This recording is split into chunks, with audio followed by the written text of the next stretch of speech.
ආට කුරුල්ලෝ කතාවට ආදරය කරන ඔයාලව ගොඩක් ආදරෙන් පිළිගන්නවා දත් මගේ channel එකට.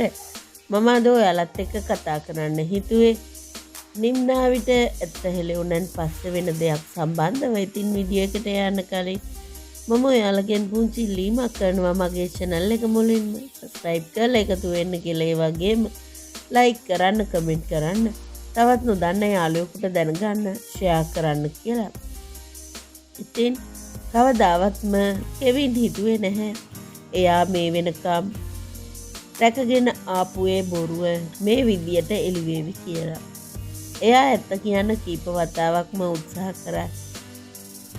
එක විදිහේ බාධාවල් ලැබිලා එයාට ඒ දේ කරගන්න බැරි වුණා. ඇත්තටම මේක මහා වාසනාවන්ත සිදුවීමක්. ඉතින් කොහොම වුණත් කෙවින් ඇත්ත කියන්න බය වුණේ නිම්නාවිව නැති වෙයි කියන බයට. ඉතින් ඒ වගේම එයා මේක උත්සාහ කරේ රැකගන්න.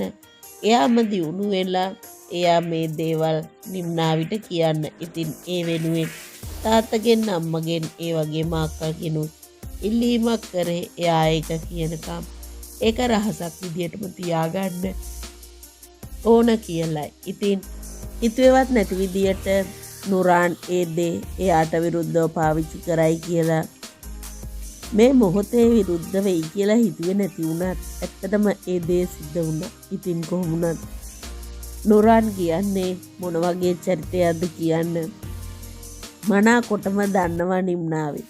ඉතින් ඒ වුණාට මේ සිද්ධිය මේ වෙලාවේ එළිවීම නිම්නාවිට දරා ගන්න හරි අමාරුයි.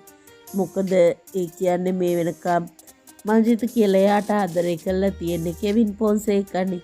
ඉතින් ඒ දේ විතරක් එයාට ඇත්තටම හරි ප්‍රශ්නයක්.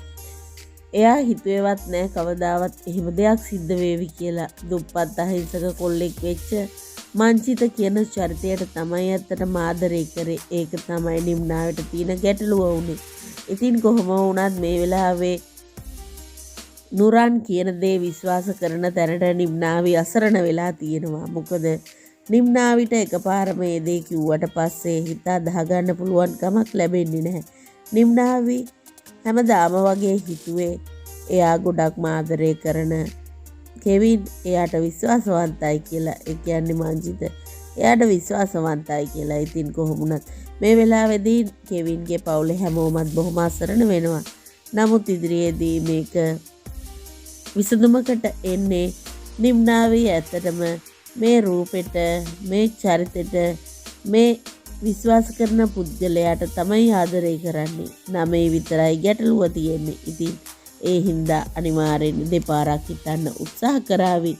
ඉදිරියේදී මේ ප්‍රශ්න විසඳ ගන්න ලොකු අවස්ථාවක් ලැබෙවි.